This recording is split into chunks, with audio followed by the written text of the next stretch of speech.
ओ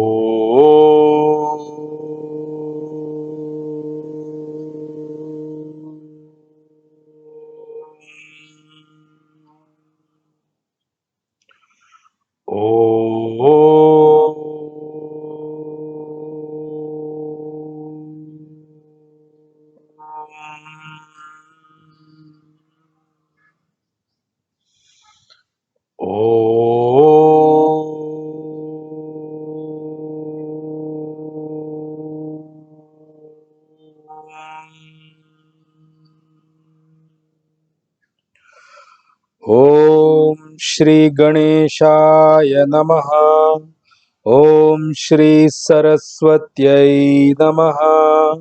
ओम श्री गुरुभ्यो नमः। सच्चिदानन्दरूपाय विश्वोत्पत्त्यादिहेतवे तापत्रय विनाशाय श्रीकृष्णाय वयं नुमः। श्रीकृष्णाय वयं नुमः। वसुदेवसुतं देवं कंसचाणूरमर्दनं देवकी परमानन्दं कृष्णं वन्दे जगद्गुरुं। कृष्णं वन्दे जगद्गुरुं। मूकं करोति वाचालं पङ्गुं लङ्घयते गिरिं यत्कृपातमहं वन्दे परमानन्दमाधवं। परमानन्दमाधवं परमानन्दमाधवम्। ॐ वाङ्मे मनसि प्रतिष्ठिता मनो मे वाचि प्रतिष्ठितम् आविरावीर्म एधि वेदस्य माणिस्थः श्रुतं मे मा प्रहासीः अनेनाधीतेन अहोरात्रान् सन्दधामि ऋतं वदिष्यामि सत्यं वदिष्यामि तन्माम् अवतु तद्वक्तारमवतु अवतु माम् अवतु वक्तारमवतु वक्तारम्। ॐ शान्ति शान्तिः शान्तिः। सदाशिवसमारम्भां शङ्कराचार्यमध्यमाम् अस्मदाचार्यपर्यन्तां वन्दे गुरुपरम्पराम्। श्रुतिस्मृतिपुराणानाम् आलयं करुणालयं नमामि भगवत्पाद शङ्करं लोकशङ्करं। शङ्करं शङ्कराचार्यं केशवं बादरायणम् सूत्रभाष्य कृतौ वन्दे भगवन्तौ पुनः पुनः। ईश्वरो गुरुरात्मेति मूर्तिभेदविभागिने व्योमवद्व्याप्तदेहाय श्रीदक्षिणामूर्तये नमः। श्रीदक्षिणामूर्तये नमः। श्रीदक्षिणामूर्तये नमः। ॐ विश्वं दर्पण दृश्यमान नगरी तुल्यं निजान्तर्गतं पश्यन्नात्मनि मायया बहिरिवोद्भूतं यथा निद्रया यत् कुरुते प्रबोध समये स्वात्मानमेवाद्वयम् तस्मै श्री गुरुमूर्तये नमः। इदं श्री दक्षिणामूर्तये श्री दक्षिणामूर्तये श्री दक्षिणामूर्तये। श्री कृष्ण गोविंद हरे मुरारे हे नाथ Narayan Vasudeva जिह्वे पिबस्वामृतमेतदेव Govinda Damodar Madhaveti. He Krishna He Yadava He Sakheti. He Krishna He Yadava He Sakheti. He Krishna He Yadava He Sakheti. Narayan, Narayan, Narayan, Narayan. Verse number 34, chapter 3. I'll read the verse first. And even though I've taken the literal meaning of this verse in the last session, but I have not read Bhagwan Shankaracharyaji's Bhashya. So I'll read the verse first. I'll read Bhagwan Shankaracharyaji's Bhashya on this verse, and then we'll take up the meaning from where we left in the last session. Verse number 34, chapter 3. इन्द्रियस्येन्द्रियस्यार्थे रागद्वेषौ व्यवस्थितौ तयोर्नवशमागच्छेत् तौ ह्यस्य परिपन्थिनौ इन्द्रियस्येन्द्रियस्यार्थे रागद्वेषौ व्यवस्थितौ तयोर्नवशमागच्छेत् तौ ह्यस्य परिपन्थिनौ. Bhagwan Shankaracharyaji's Bhashya on this particular verse. Indriyasya arthe sarvendriyanam arthe shabdadi vishaye ishte ragah anishte dvesha iti evam pratindriyarthe ragadvesho avasyam bhavinau tatra ayam purushakarasya शास्त्रार्थस्य च विषय उच्यते शास्त्रार्थे प्रवृत्तः पूर्वम एव रागद्वेषयोः वशं न आगच्छेत् या हि पुरुषस्य प्रकृतिः सा रागद्वेष पुरस्सरा एव स्वकार्ये पुरुषं प्रवर्तयति तदा स्वधर्म परित्यागः परधर्मानुष्ठानं च भवति यदा पुनः रागद्वेषौ तत्प्रतिपक्षेण नियमयति तदा शास्त्र दृष्टिः एव पुरुषो भवति न प्रकृतिवशः तस्मात् तयो रागद्वेषयोः वशं न आगच्छेत् यतः तौ हि अस्य पुरुषस्य परिपन्थिनौ श्रेयो मार्गस्य विघ्नकर्तारौ तस्कारौ इव इत्यर्थः.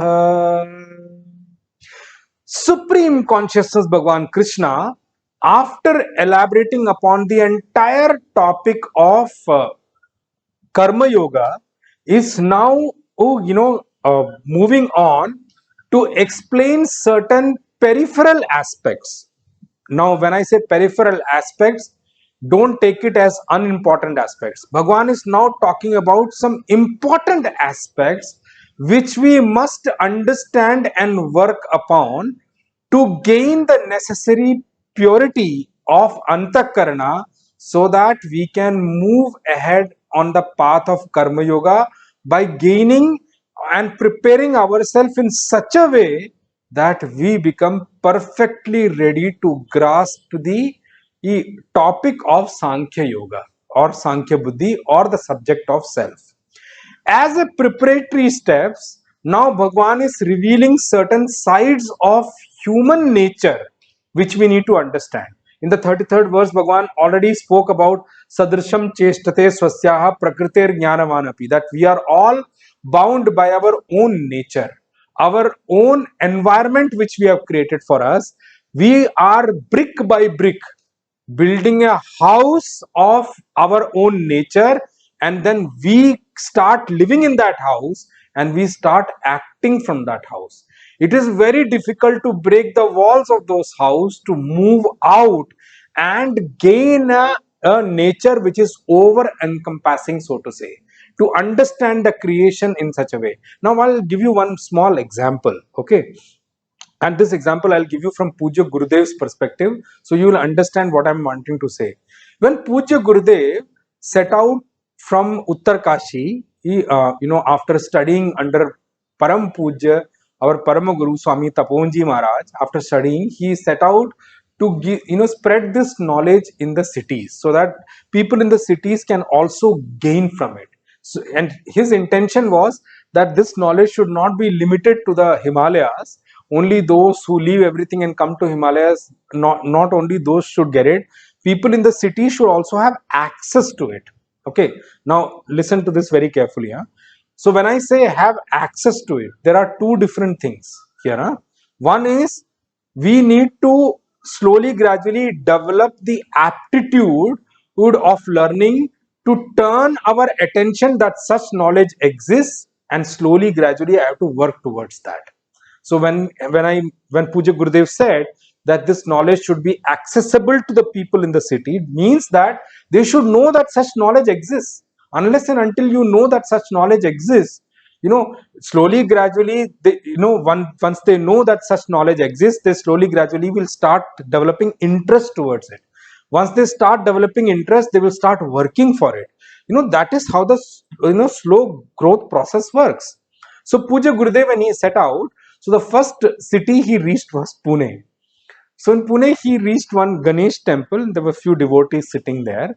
So Puja Gurudev went to them and said that, I would want to give Upanishads, I would want to discuss or give talks on Upanishads here.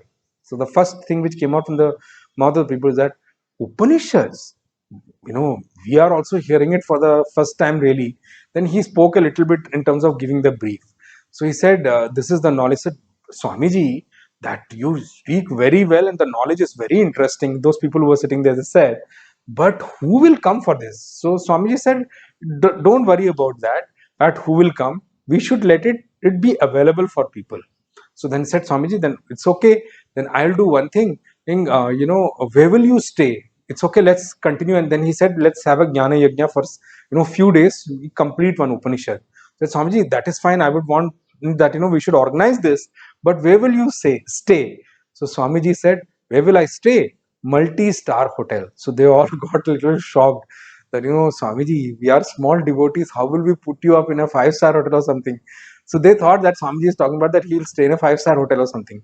So he said, no, when I say multi-star hotel means under the sky. What do you mean by that?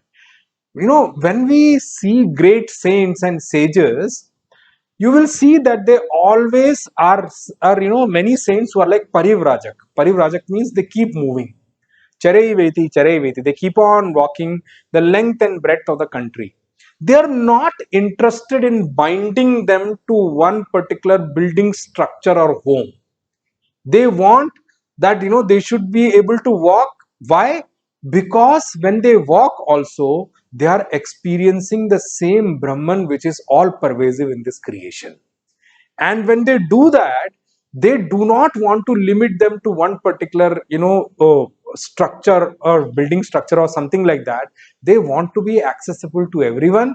They want to experience Brahman the way they are. I'll tell you one thing honestly. Even Param Guru Swami Tapovanji Maharaj, all his life used to stay in a mud plastered kutia in Uttarkashi. And in winters Uttarkashi is very cold. But many devotees of Swamiji were like king of Uttarkashi and all those things were there, king of Nepal, and they used to be devotees of Swamiji. And they said, Swamiji, why are you staying here? You come out from there, we'll build you a huge, grand home. Swamiji said, who wants it? Swamiji gave a response to them. This dhoti which I am wearing, taking care of this dhoti also when I am going to bath takes so much of my time and energy. You think I'll be interested in taking care of a structure and all? I am not. I am only interested in reveling in Brahman. So they all do not want to limit themselves to anything. That is one of the mindset of all the great saints and sages, because they know that Brahman is all pervasive, and for them to experience Brahman, they are not limited to one place. Yes, Himalaya is such a place. Bhagwan Krishna himself has said in Bhagavad Gita, Sthavaranam Himalaya Aham. Bhagwan had said in Bhagavad Gita 10th chapter, among the stationary things, I am the Himalaya. Himalaya is my personification only. I am the Himalaya amongst the stationary things in the world. So that is one of the reasons many great saints and sages find their abode in Himalaya and they sit down there. They do not want to come down and they realize there. So here now Bhagwan is trying to bring about an aspect of what we need to work upon, and he's talking about a reality. He's trying to bring us that we need to understand human nature the way it is. In the last verse also Bhagwan spoke about the strength of nature, how we all get bound by our own nature and we start living in our own silos, which is the four walls of the nature which we create. We start limiting ourselves into it, and then we are not able to come out of this silo, and we are not able to experience the vastness of this Brahman, because we get limited by our own nature. When he said in the last verse that we are all bound by our own nature, Bhagwan was bringing our attention to the reality that as a human being we are all product of our own nature. But who created the nature of us? We only. Over a period of many lives we only did it. So when we hear scriptural injunctions, when we hear scriptural teachings, the purpose of scriptural teaching is to open up your thinking. Open up your thinking from your own silos so that you can experience the vastness of this creation. Unless and until we come out of that, trust me, vastness of this creation, vastness of the supreme consciousness cannot be experienced. Forget about going to samadhi, forget about going to the real level of meditation. We cannot even come to scriptural teachings and in terms of understanding them. When we meet many different peoples, we understand how we all get limited by our own nature. The second portion of a continuation of that verse number 33, now Bhagwan is bringing another reality to us. What is he saying?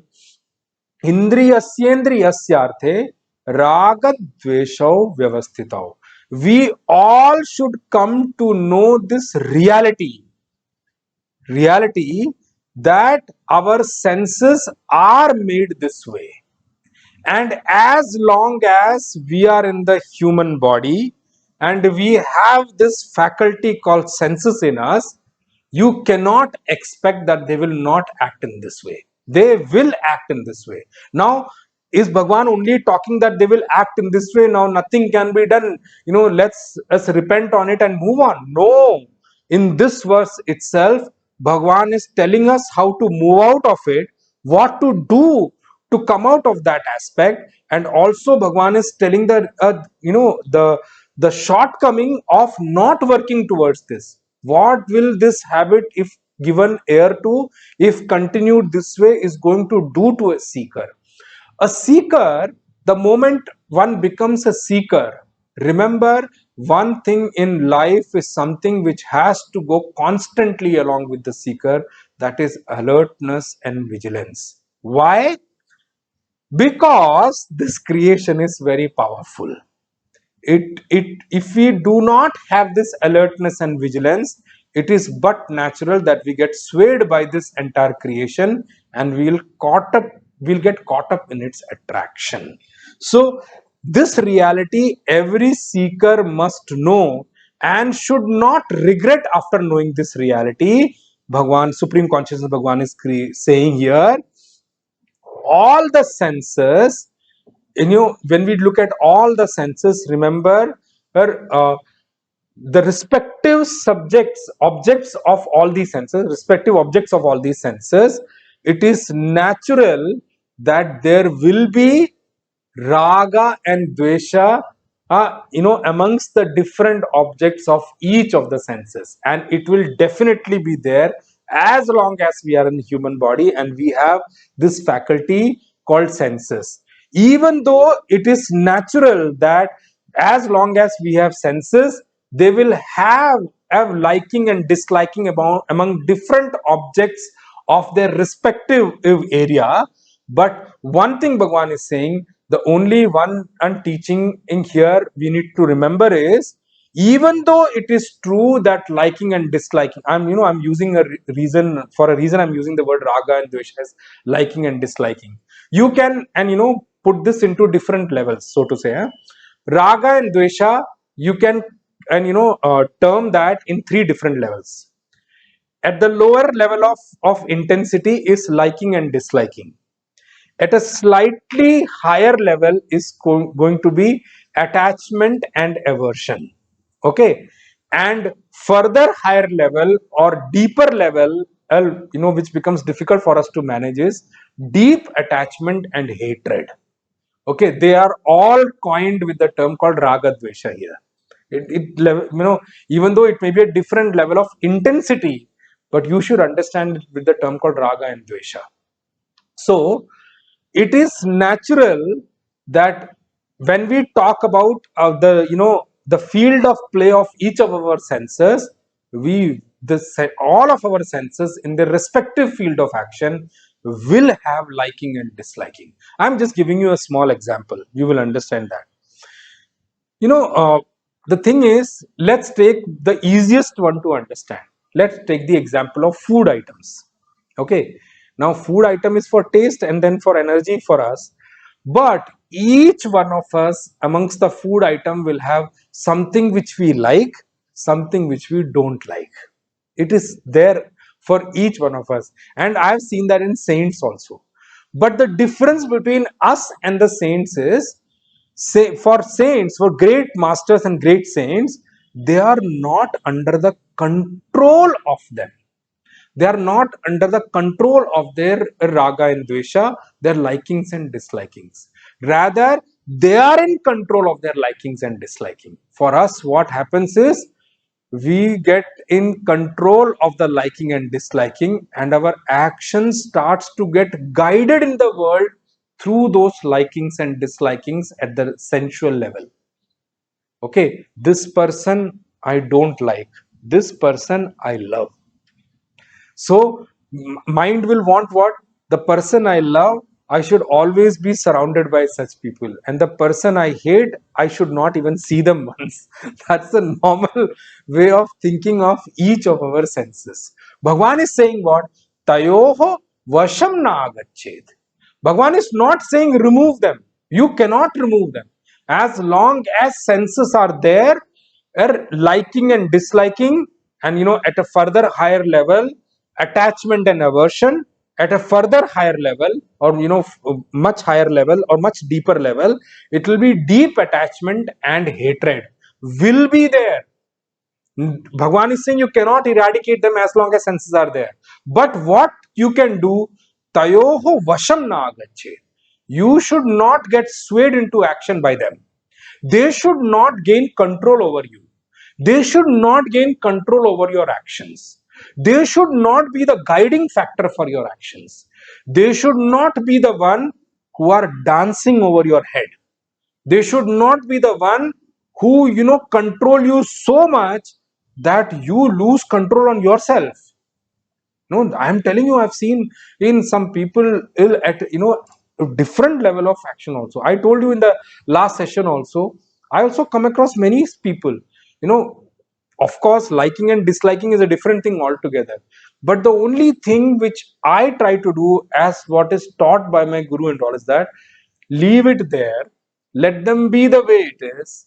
You can stay away from interacting from such people. Stay away means from interacting from, you don't need to engage too much, but you can't stop them from being there. That's not the case. Let them reach out to you. I told you one more thing. I was telling somebody else who was speaking to me, that yes, at the level of mobile and all, you can block people, but by God's grace, in my whole life, I never had to block anyone. Why? Because I don't need mobile to block anyone. I can stop people at my mental level itself. I can do that. Let them call, let them message, doesn't matter. I'll see when to react, when to answer. But it's, why I try to maintain one thing, that all of us needs opportunity to grow. All of us need opportunity to understand. Sometimes you cannot explain mistakes to their mistakes to them. They need their time to understand their own mistakes. Give them that time. Have mercy. That is what our guru has taught us.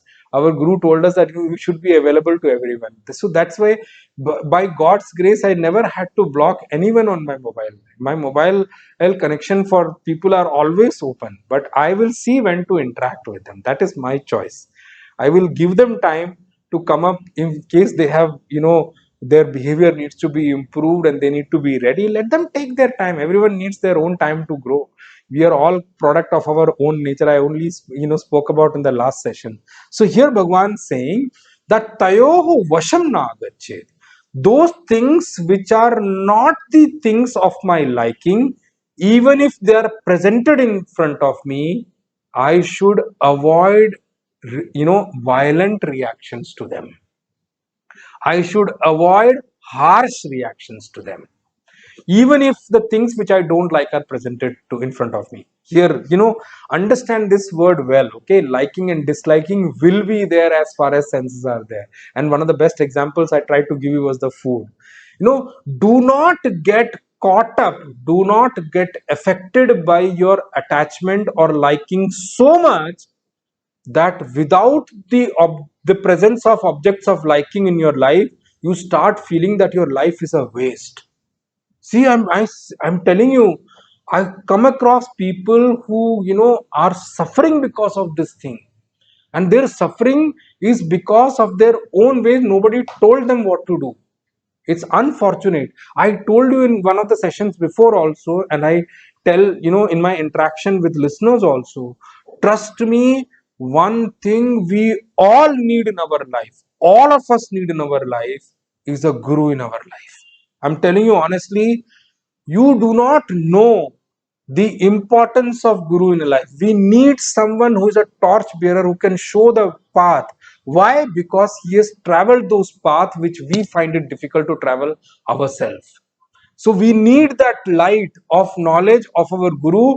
We need that torchlight of our guru to show us that path, so that we don't get caught up and destroy ourselves by going through the wrong paths. We all need a guru in life. It is unfortunate that over the period of after our independence and all, things and the mentality changed in a different way and started looking down upon them. But trust me, I'm telling you, even today it's a fact of life that guru is a must for all of us. We cannot walk this path on our own. We need someone who had gone through this to show us that path. One of the things I'll tell you, I spoke about in the Bangalore satsang also. Once Mother Sati decided to test Bhagwan Ram, and what happened is, she when Sita ji had been in kidnapped by Ravan, at that time Mother Sati, in the spree of testing Bhagwan Ram, took the form of Mother Sita and went to Bhagwan Ram. I'm bringing that conversation purposefully here, so that to understand, help you understand the importance of having a guru in life. So she went there. So what happened is, when she appeared there in the form of Mother Sita, what to talk about Bhagwan Ramji, Lakshmanji himself identified her. So he said, Mother, why have you come here? You're leaving Kailas. Where is Bhagwan Shiva? So Mother Parvati thought, I took the form of Mother Sita and I'm looking like that. How did Lakshman realize me? I've come to know about me. Then she went to Bhagwan Ram. Bhagwan Ram stood up, did namaskar to her and said, oh, what happened? Why are you roaming around in this jungle of doubt on your own? Don't you know that without a guru, we should not walk through the jungle of our doubts? See, that's the line which is used in Ramcharitmanas. Such a brilliant piece of knowledge is there. In the jungle, in the forest of doubts, we should not walk alone. We need someone to walk with us, who is the form of a guru. And here Bhagwan Ram was talking about Bhagwan Shiva. Where did you leave your guru? Where is Bhagwan Shiva? In this is forest of doubt. You should not walk alone without him, because you will get lost and you will not be able to find your way back. And that is the truth of life. When Mother Sati and Bhagwan Shiva are doing the leela of a guru and shishya, it is for us students to understand what we need to take from that and how we need to set out our life. So Bhagwan is saying, do not get swayed by your attachment in such a way and get in total control of your attachment that without the object of attachment being around you, you start finding your life a waste. And you should not, in the same way, you should not get so much in control of your hatred or aversion or dislike that you those objects of disliking become intolerable for you when they come around you. Why? Because these two things are a big fault of our life. It's a big dosha means it's a big fault in our life if we are in control of our attachment in such a way, and we are getting swayed by our attachment in such a way, attachment or liking in such a way, that without the object of attachment around us we start to feel our life a waste. And in the same way, getting in control of our hatred or dislike in such a way that we are not able to tolerate anything at all. This is a very big fault in our life and it needs to be corrected. Remember one thing, a life which is led by, which is controlled by, which is guided by our likings and disliking or attachment and aversion is a life filled with faults. It's a errorful life. It's filled with error, and with that life we cannot or think that we will grow. If growth is not possible at all. The direct meaning of this is that the direct message we should get from this is that as a human being we should all start to get devoted to our duties.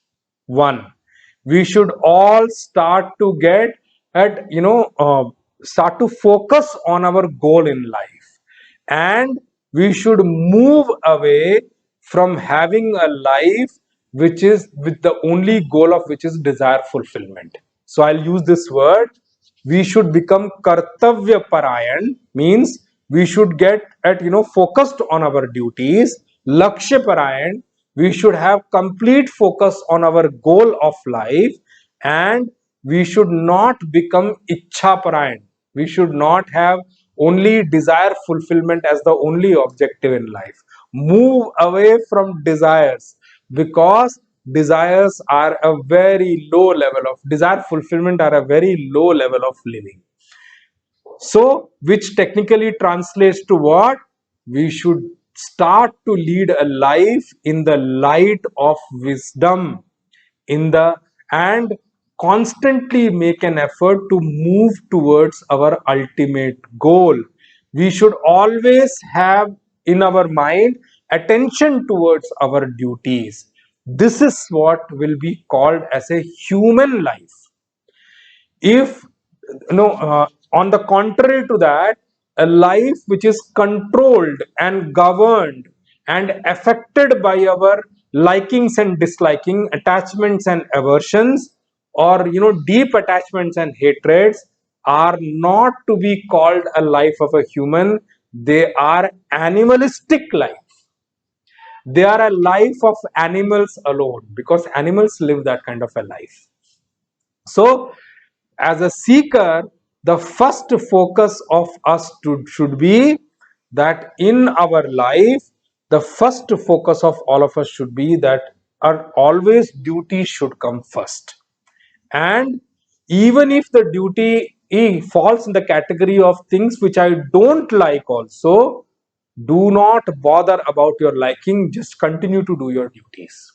See, I told you one thing before also, when I was talking about BMI chart, when I was talking about duties in the second chapter also, I said there, duties, come to us because they are a beautiful avenue. They are one of the best avenues for us to exhaust our karma phala and exhaust our vasanas. Remember that thing very well. They are the field for exhaustion of our vasanas and our karma phala. So we must not lose sight of our duties.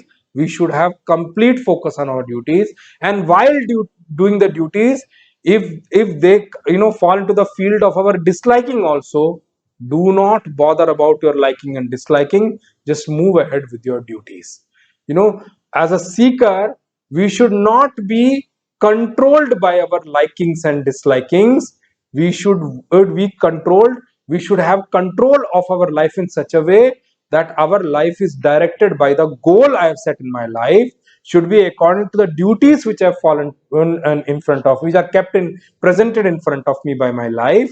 and it should be according to the wisdom I have gained from the scriptures. That is one important thing we should know. While doing this, even if we have to struggle with our likings and disliking and attachment and aversion, be it, we must struggle with that. That struggle is definitely going to pay you good results. Many a times it is seen that people look, by the look they look strong outside, strong and courageous outside, but in front of their own likings and dislikings, attachment and aversion, they fail. They are not able to fight that at all. They are not able to control that at all, and they miserably fail in front of that. These people, well, they are not able to struggle with their own likings and dislikings, attachments and aversions, and they become bound by them, they become slave to them.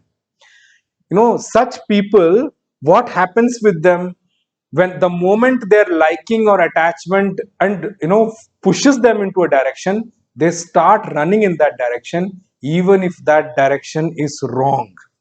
And the moment their hatred or disliking or aversion and tells them that starts to guide them, starts to lead them, they start to overlook their own duties. They move away from own duties, they start to face back towards their duties, they overlook their duties completely. Such people, the kind of nature they have manifested for them, the kind of nature they have built over a period of time, you will notice that slowly, gradually in their life, that kind of a nature starts to gain strength day by day. And it becomes like a whirlpool that it sucks them inside it, and it doesn't let them survive at all. That is what happens with such people. Here, the one thing which we all need to know, which is definitely going to help us come out of such thing, is that the first thing, if a person starts to seek refuge at the lotus feet of God, lotus feet of Bhagwan, and be aware of his or her duties all the time with alertness towards the duty, and always have the wisdom cap on while setting out into action. Once a person does all these three things I said, what? Seek refuge at the lotus feet of Bhagwan, have awareness of one's own duty, and always have the wisdom switch on, wisdom cap always on the head to guide them through the direction. Then what happens? Slowly, gradually, this person starts to overlook, or starts to not starts to stop bothering about the likings and dislikings, attachment and aversion, and slowly, gradually, this person starts to grow on the path correctly. From time to time, and you will see, for such a person, his likings and disliking and attachment and aversion will start to fail in front of him. They will lose the battle in front of him, and his duty will start to win in the battle of life. I told you, Mahabharat is not something which was fought there so many years ago. Mahabharat we are fighting every day, day in and day out. So slowly, gradually, the hold of liking and disliking, attachment and aversion on such person will start to loosen up. And when the hold starts to loosen up, they will lose the ability to control or overpower such person. So that is what is the end result we need to understand. And what will happen? This person's life slowly, gradually will walk the path as guided by our Shastra, the scriptures. And uh, you know, even though in this, to reach such a stage, at initial point, even if we have to struggle, doesn't matter, or even if we have to struggle hard initially, but it is definitely a fact that as we move along and be consistent in our effort, that struggle will become less and less, and there will be one day when we do not have to struggle at all. It will become normal and natural for all of us. At the end of this journey, one will realize, as you know, and I would say not use the word end of the journey, as the journey becomes longer, the person will realize that I am becoming stronger day by day. And it's not that the person will start feeling it, others around him will also, him or her will also know that he or she has become such a person that he will not leave his duty for the sake of things of his interests or likings or disliking. Why? Because he is firm towards his duties, has completely resolved towards his duties, and he is not someone who is dedicated for his desires. He is dedicated for his duties and not dedicated only for his desires. He is not dedicated his life for the desires. Such a personality this person will start to manifest for him or her also, and for the external surrounding also. From the past life and lives, whatever nature has been manifested, has been built up over a period of life, if this person will start to work towards loosening the hold of that thing. If we look at each one of us, we'll realize that from the past, I'm using past can be from this life also, previous life also, our nature is made up in such a way that this is good and that is bad. These are the only two sections we categorize our life into. We categorize whatever we perceive into, that this is good, that is bad. And you will see that some people, you will feel good about them, you will like them, and some people you may not like them and you will feel that they are not good. Whether they are like that or not, that's a different subject. But in our mind, we have these two categorization very clear, that this is good, that is bad, this is good, that is bad. And we will classify each object we perceive, each object we come in contact into these two classifications, good and bad. I like it, I don't like it. I am attached to it, I'm averse towards it. I then, going further, I have deep attachment to this, I hate this. See, this is the ultimate level which we all reach. Whether that thing is like that or not, that is besides the point. But in our mind, this is the two categorization we all have. Remember, who is the one who is giving the judgment of good and bad? That is our intellect, buddhi. And who is the one who is speaking in behind our intellect? That is our nature. So this is the way you need to understand. Our nature is speaking through our intellect, like that, this is good and that is bad. Now remember one thing, I'm using one more thing here. You should know this fact that our intellect cannot be the proof of for judging something outside. Why? Because all of our intellectual knowledge is limited. The one who should be judging things outside should be the knowledge coming out of scriptures, not the intellect. Many a times our intellect is ill equipped or under equipped to even make a decision. And remember, we are so good, we are so judgmental that we are in a spree to judge this that we are always on the seat of a judge every day, day in and day out. Whatever we come across, we try to judge them, that this is good, that is bad, this is good, that is bad. And who is the one who's speaking in from there? Our intellect. And behind the intellect, what is the power which is speaking from there? That is our nature. So we decide good and bad according to our own nature, but that may not be the correct judgment of good and bad, because buddhi, our intellect, cannot be the judge to decide the right or wrong, good or bad. Why? Because most of the times our intellect is not completely equipped with things to make the decision.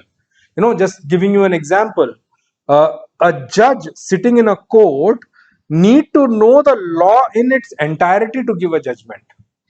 A judge who does not know the law A person who does not know the law cannot be, posted to the level of a judge. A judge needs to know the law to pass a judgment. So that means what? For intellect, even though our intellect is becoming a judge day in and day out, but unfortunately, we are not, our intellect is not qualified to become a judge. We are not qualified to become a judge to judge the things. We judge incorrectly, and with those incorrect judgment, whatever you decide, it will be wrong, and with that wrong decision, you will make error in your journey of life. That is the biggest disaster which happens with each one of us. So here Bhagwan says is the intellect which decides that this is good and bad is not something which is the correct proof of judgment. It cannot decide, it's not capable of making that judgment. Now if this is the fact, just think of a scenario. If we decide not to go in the direction or not to walk the path as decided as good and bad by our intellect, remember, the first thing which will happen within us is that our nature, which is filled with raga and dvesha, which is filled with liking and disliking, attachment and aversion and all, start to become broken down, start to lose power, start to become lose in such a way, it starts to lose its power in such a way that slowly, gradually, it will not have enough power to push us into action. The moment we'll start at giving up or looking down or ignoring that, because of our ignoring or overlooking our likings and disliking, slowly, gradually, it will start to become powerless, it will start to loosen up, it will start to lose its strength, and that is when we will be ready to manifest a new nature inside us. It is called Navinikaran. Navinikaran means you will create a space within you for a new good nature to manifest. For that, our past incorrect nature has to loosen its power, has to become broken down into pieces so that it can be removed. Within us, both of them cannot stand together. One has to loosen its hold so that it loosens its power, it starts to get broken down into pieces so that it can be removed. As you know, usually what happens is, our nature is like a mountain. And remember one thing, mountain only during rainy season and all, usually because of extreme rain, and it starts to come through a scenario of landslides and all. Now let me just take a spiritual meaning of that. When you start to shower your or nature, the mountainous nature inside you, with extreme rain of scriptural knowledge, slowly, gradually, that mountain will also start to go through landslides and start to weaken itself. You will have to do that. At that aspect, you will have to do. I don't know why God gave me that example now, but that is how we need to understand. That is when we will be ready for a new nature to manifest within us. And then that new nature which manifests within us, which is built within us, will start to walk according to the wisdom gathered from the scripture, and that new nature will be to walk according to the wisdom, or lead a life, or walk the path and act according to the wisdom. That habit will start to generate within us, that habit will start to manifest within us. And then what happens, it will not be a reactive life. From reactive life, now what is the problem with the reactive life? Reactions are according to our nature. From a reactive life, this person will move into active life. Now you understand the difference? From reactive life, this person will move into active life. His action will come out according to the wisdom. And then, since it is not a reactive life, it's an active life, why will there not be good results coming in this person's life? Active life, active, when we action is well manifested, it is definitely sure to give you good results. But reactive life, cannot give you good results, because according to the reaction the result will come. It will be good, bad, ugly, whatever. It will be a mixture of all those things. So this person's life will not be according to his unproductive nature or faulty nature. Rather, his life will be from wisdom, which is blessed by the knowledge of scriptures. And this person will be able to generate a habit in life, a swabhava in life, which will be acting according to the wisdom blessed by the scriptures, blessed by the knowledge of the scriptures, and will not be something which is moving around or running after desires. This is a nature which is required by all of us. It is something we should all look forward to. It is something we should all work towards. It is not said here that oh, with this sadhana we will become zero in terms of prakriti. Our nature will become zero or will be raised to ground zero. That is not what is said here. Huh? He is not going to become prakriti shunya. Bhagavan Shankaracharya has also used that word. That do not think that we have come with zero nature in all of us. We are all coming with a nature in all of us. You will see, when you see certain kind of natures in small kids, I'm telling you something here. When you see certain kids acting in some way, their vasanas have not opened up. But remember, nature is there. Even though their past vasanas have not opened up, when we see small kids reacting in certain way, that is the warning for all of us. That is the time for all of us to note down what needs to be corrected. Now I told you Panchavarshani Lalayet, Dashavarshani Tadayet. Okay, first 5 years a kid cannot be disciplined and all, but you can use that time to note down what are the things which need to be corrected in the kid. That is your monitoring time. But with love you have to tackle the kid. And once the kid crosses the 5-year age barrier, that is when you should start disciplining the kid whenever or wherever you have noted down as things which are not required for the growth of the kid. That is a responsibility of each of the parents. Raising kids is not something which will happen accidentally. It is an effortful activity, and as a parent it is a must do effort by all of us. We should be, I would say, watching means not as a CCTV that we should be running after them, but yes, in our interaction we should be very clear and vigilant about what kind of nature is manifesting in the kid, what needs to be controlled and corrected. So this is a nature which we all should look forward to. And here the sadhana is not me saying here that with this kind of an spiritual effort, spiritual sadhana, we'll become prakriti shunya, will become, we'll raise our prakriti to zero. No, that is not what it is being said here. But with this sadhana, what is going to happen is that nature of us which is not required by us, avanchit, the one which is not required by us, or which is not right for growing in the path of spirituality, which is incorrect or faulty when we talk about our own growth as a human being.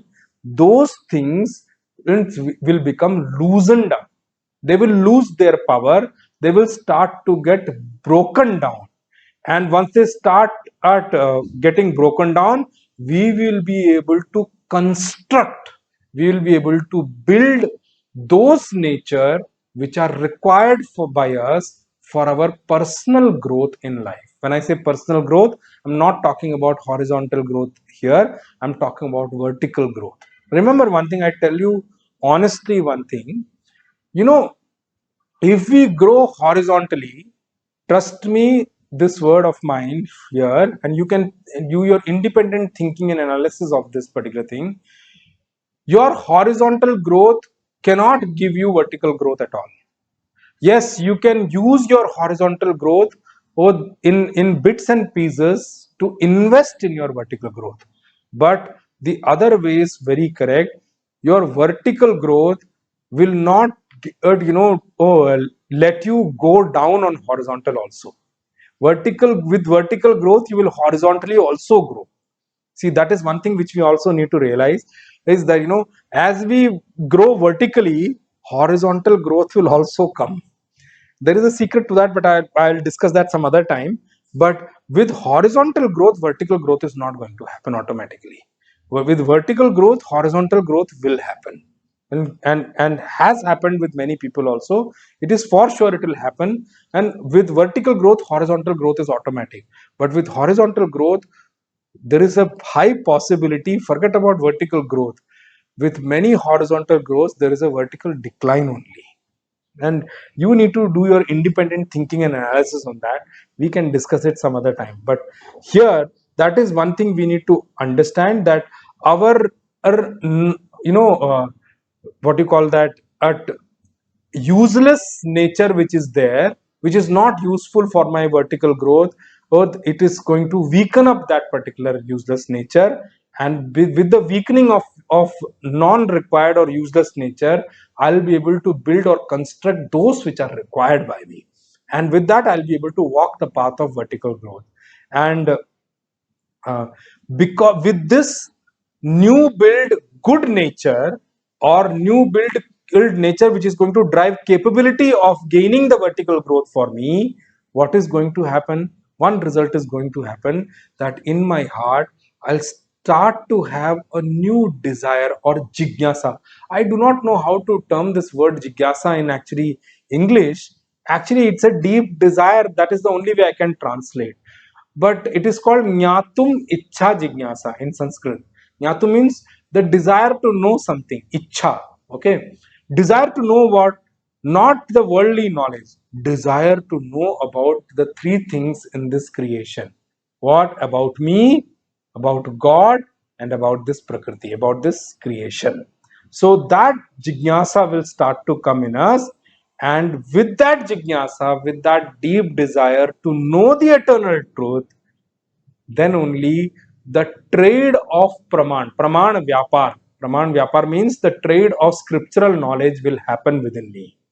And with that exchange of scriptural knowledge within me, or grasping of scriptural knowledge within me, the the the deep down wisdom called prama of about the self, about the supreme consciousness, will start to manifest within me, and I'll start to walk the path from knowing to experiencing. For this, the one thing which we all require is a saintly nature. It's called sadhu prakriti. And with that, what will come? What do you mean by sadhu prakriti or a saintly nature? That our inner equipment, antakarna, should be pure. It should be free from any kind of vikara. Vikara nischal means it should be free from any kind of cheating habit. Cheating habit means to cheat someone, befool someone, gain from someone, and gain without reason also. Huh? And it should be, there should be something called asangata. It should be free from all kinds of attachment. It should be free from all kind of deep attachments, and then there should be equanimity, samata. So that is what is meant by saintly nature.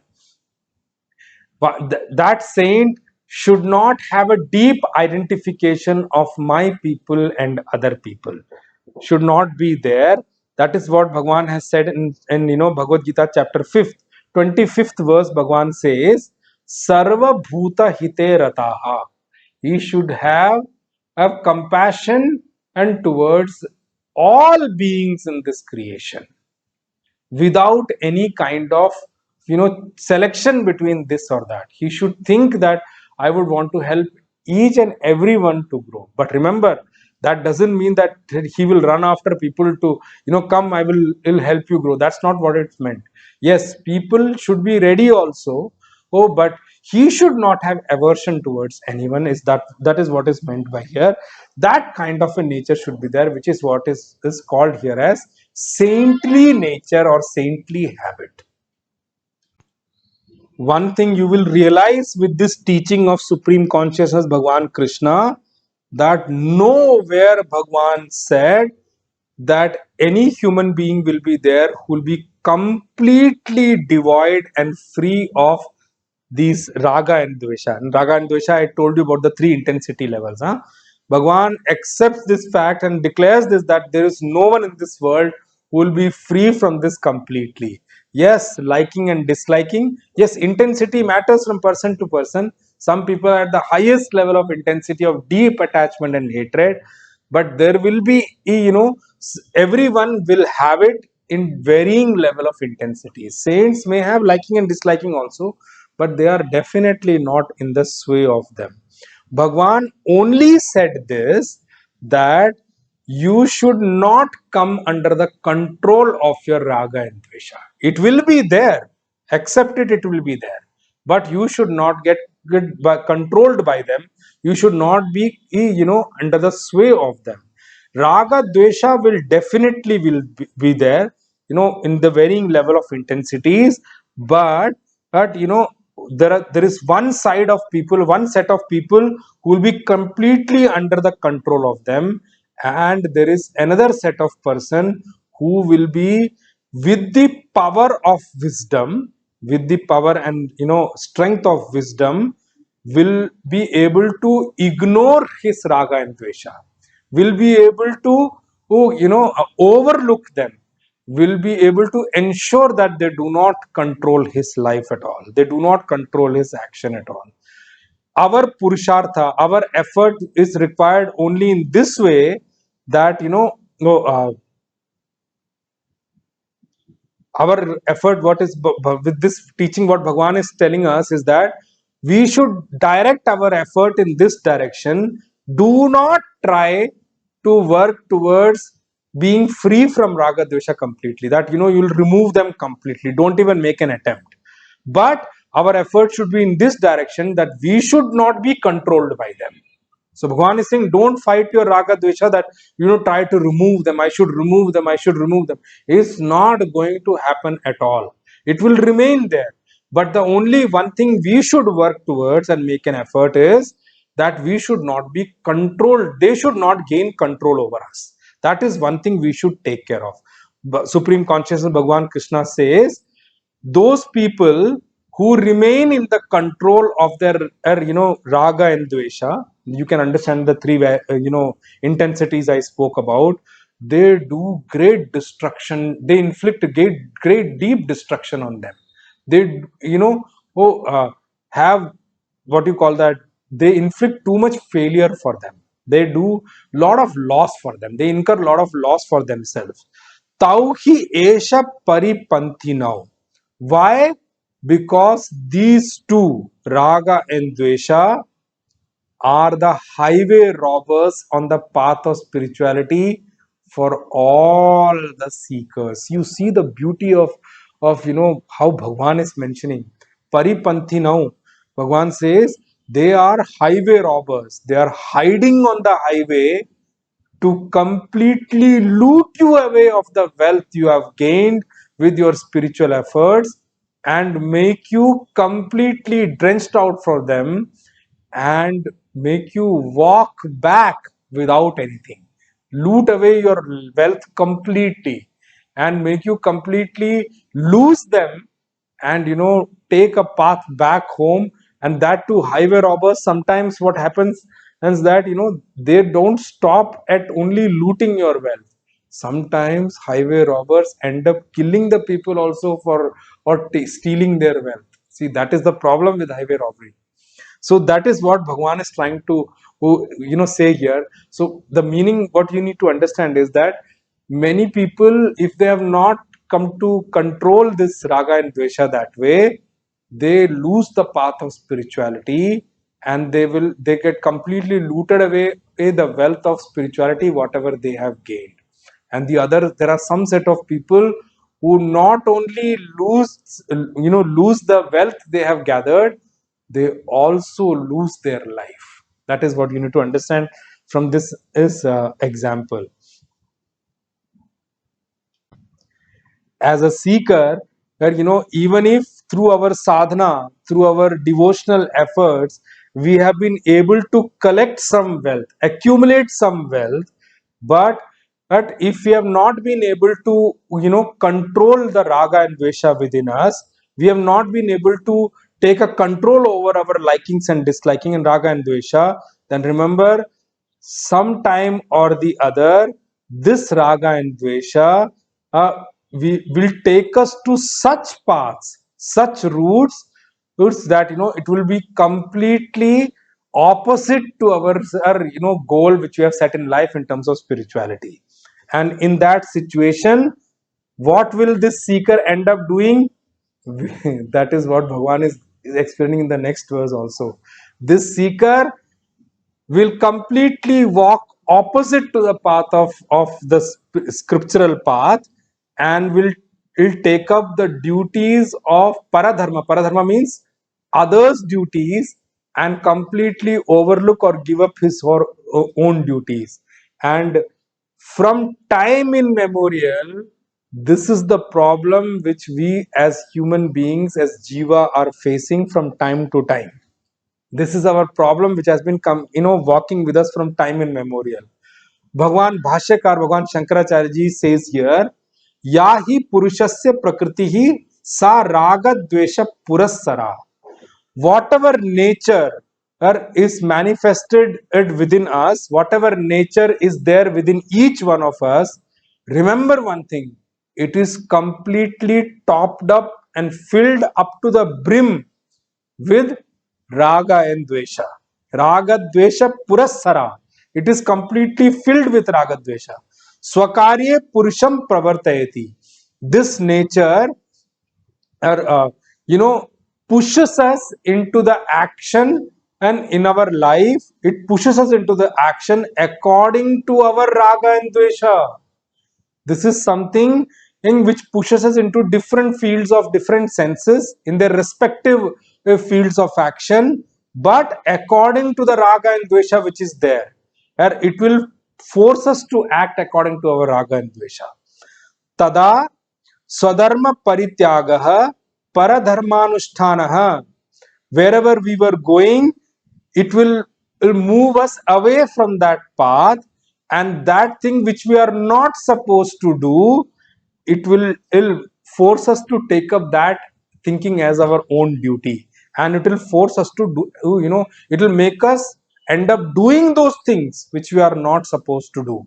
Yada punah raga dveshau tat pratipakshena niyamayati tada shastra drishtihi eva purusho bhavati.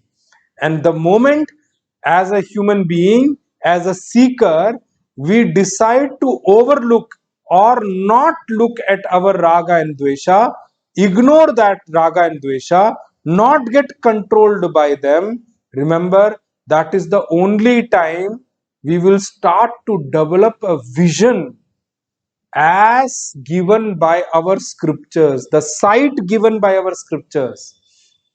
We will be able to develop that vision only when we stop getting under the sway and force and pressure of raga and dvesha, and we start to work in a direction which is right for us, as in terms of my duty, and I start to overlook what my raga and dvesha is telling me. I'm using raga and dvesha so that you can take it up in the different levels of intensity as I spoke about. This person, and what happens to this person? This person starts to have the vision of the scriptures. His eyesight completely changes. I'm not using the word he starts to have the spectacles of the scripture, because then you will take it that in a different way. This person's eyesight starts to get operated, and he starts to get a new vision altogether. He starts to see the world and the people and the situation and the things around us, around that person, with the vision as given by the scriptures. His eyesight starts to become like that as of the scriptures, and he sees only that which scriptures want to show him. I'll tell you one thing very honestly. When we see people, when we see the reaction of people, it's not that we don't give them back. It's not that. But even when we give them back, we don't end up dragging that thing into longer. Why? Because we understand and where they are coming from. There was one ad which I used to love of some long time back. It was about a vehicle only. I'm not naming because I'm not advertising something here. So there were two guys who were going in a big vehicle. So somebody was driving very rash and passes through them. So this person driving the big SUV, he says, "Man, how dare he cross us? I'll show him." So the other person sitting next to him says, "Why should we show him? Yeah, we should show him. We are big. We are bigger than them because they are driving SUV and those guys were in the car." So suddenly some thought strikes the mind of this person driving the car that, yeah, you are right, we are big, they are small, let them do what they are doing, why should we be governed by them? And there's a very driving message in there. I don't know suddenly why it struck me here, but it just struck me because sometimes we need to know, when you grow bigger, you will start seeing people from a different vision altogether. That doesn't mean that you should, if somebody slaps you, give them the other cheek. That's not what I mean. Give them back, but don't be getting into the liking, disliking, attachment, aversion, and deep attachment, hatred. Don't go into that path at all. Leave them there. Let them take their own time. That is what I mentioned before also. So this person and sees that what is being shown by the scriptures. He does not see that which his nature is pushing him to see. The one who is inna prakriti vasha, the person who is in the control of his prakriti, who is completely under the pressure of the prakriti, who is completely bound by his nature. Remember, he can never catch hold of the vision what the scripture wants to show them. He can never gain that vision. He cannot see what scriptures want to show them. He does not have the capability to see that. He, even if he is offered a spectacle of that also, he will not be able to wear them, he will not be able to reach them. Tasmad tayoho ragadveshayoho vasham na agache. Hence, that is why, because of this, we should have so much vigilance within us. We should take care in such a way, we should keep so much carefulness in our life that we should not come under the control of our raga dvesha, because this raga dvesha are the highway robbers on your path to spirituality, on your path to ultimate good. He said Shreya. What Bhagwan Shankaracharya ji mentions here, they are sitting as highway robbers on your path of spirituality. On the path of spirituality means on the path which is going to lead you to your ultimate good. Shreya. Yatah tau hi asya purushasya paripanthinau. Bhagwan Shankaracharya ji brilliantly mentions here, Shreyo margasya vigna kartarau taskarau iva ityartha. They are the one who are sitting there to, would make trouble on your journey in life, on the journey in the road to life. If they are highway robbers, they are thieves sitting there to steal you of your wealth of spirituality.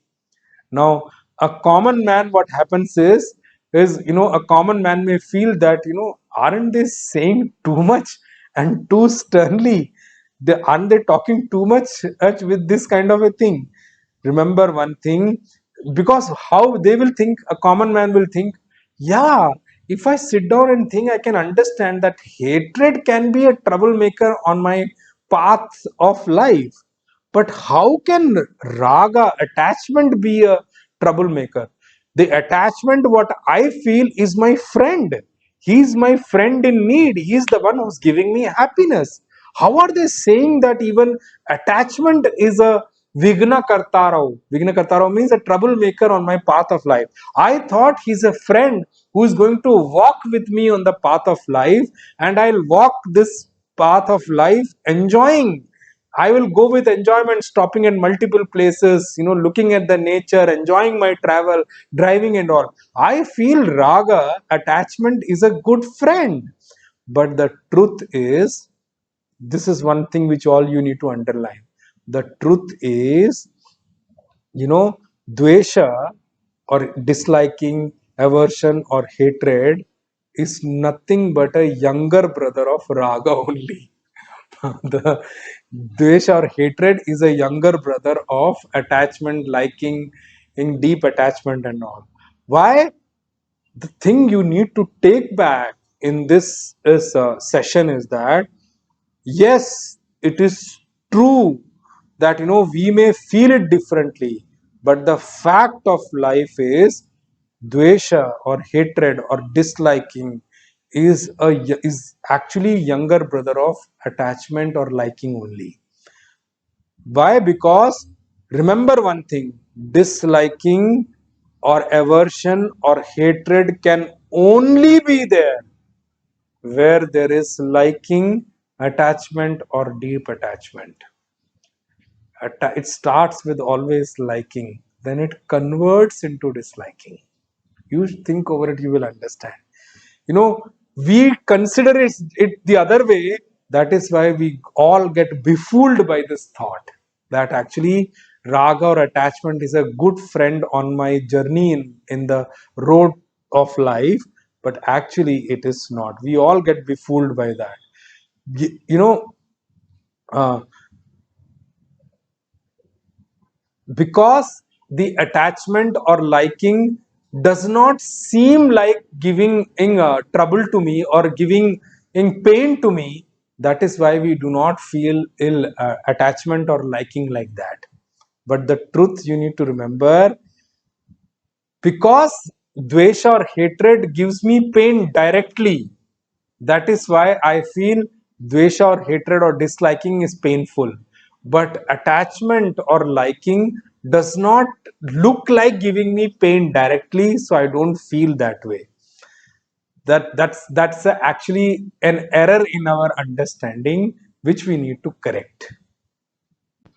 And since attachment or liking does not seem to give pain to us, that is why we keep holding on to it. And since dvesha or aversion and gives us pain and we see that, that is why we want to run away from that. Those people who are filled with raga and dvesha, or who are having raga and dvesha within them, um, meaning those who are too much in control of raga and dvesha, the one disaster which happens with them is that they consider others' duty as their own, and they start to diligently work towards fulfilling them. They feel that that is their own duty. And why? Because that seems dear to them, that seems something which gives happiness to them. For such people, well, the meaning of scriptures also changes. The teachings of scripture also seem to change. They start to feel that I am doing action according to my wisdom only. I told you before, na, many a times, remember, buddhi is not a pramana to tell us what is right and wrong. Shastra eva pramana. Scripture alone is the proof whether I'm in the right direction or not. Scriptures have to tell us whether I'm right or wrong.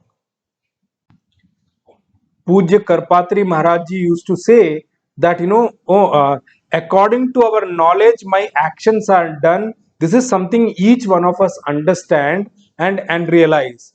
But the opposite of it also happens. Many don't realize. What is the opposite of it? Meaning, according to our actions, sometimes we form knowledge.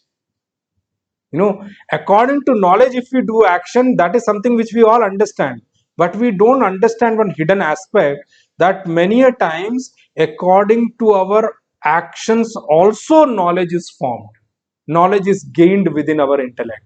And when we start to set out into action with our raga and dvesha, and we start to do action according to that, but since and our intellect is completely honest towards me, is completely loyal towards me, and because it is loyal towards me, our intellect starts to put a stamp that what I'm doing is right. And I told you, buddhi is not a pramana for whether I'm right or not. So with those actions, our intellect only start to justify that what I'm doing is right. And that is one of the reason why it is said, do not accept the intellect as a proof of your right and wrong. Proof of right and wrong should be the knowledge from the scriptures.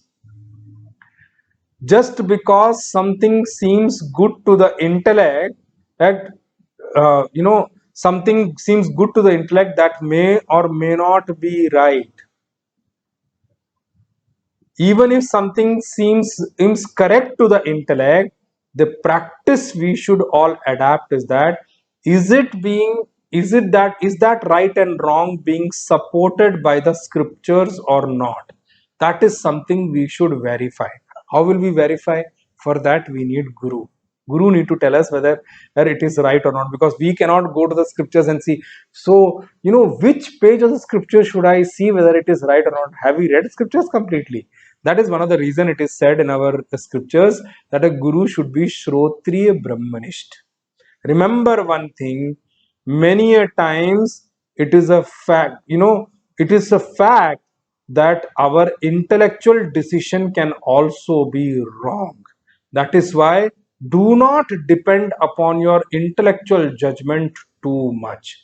Many a times our intellect is also deluded. It also comes under the sway of delusion. We must practice this thing, that our intellectual thought process should be supported by the teachings of our scripture, or stamped by the teachings of the scripture.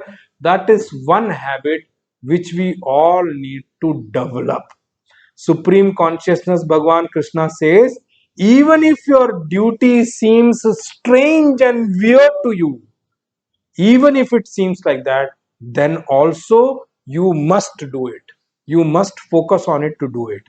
And even if somebody else's duty looks good to you, then also you must not go that direction.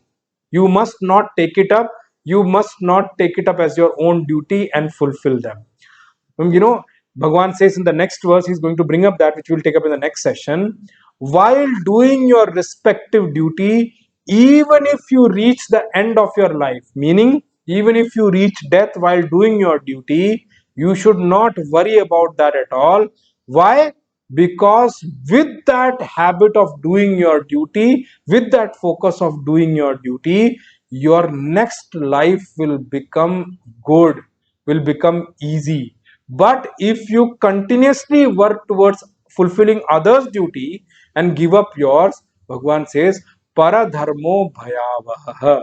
That is what he is going to speak in the next verse. That we'll take up in the next session. So, before I complete this session, I'll read Pujya Gurudev's commentary on this particular verse. Pujya Gurudev says in the commentary of this particular verse 34, in the last stanza, it is said that even a man well read in the Shastras cannot easily follow the highly ethical life which is demanded of a spiritual seeker, because his lower nature proves too strong for him. Prescribing a medicine which is not available is not the art of healing. It is the philosopher's duty not only to indicate the weakness in our present life and the state of perfection, but he must also show us ways and means by which we can transport ourselves from our weaknesses into this ideal state of perfection. Then and then alone can the philosopher bless his generation. Krishna indicates here the great robber in the within of man, which loots away the true joys and thrills of right living. Attachments and aversions of the sense organs for their respective sense objects are instinctive and natural in everyone. The sense objects by themselves are incapable of bringing any wave of sorrow or agitation into the within. We get agitated and disturbed not at our sense organs but in our mind.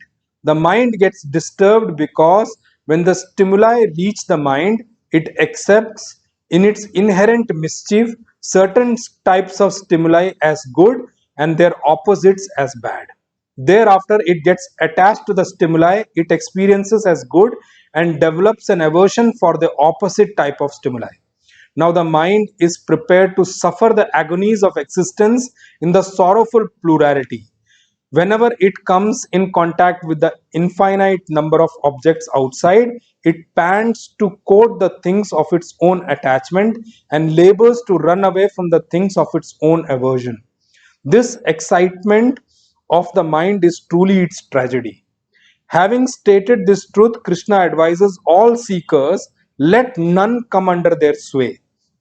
The philosophy of Gita does not suggest, even in its implications, any kind of running away from the world of sense objects.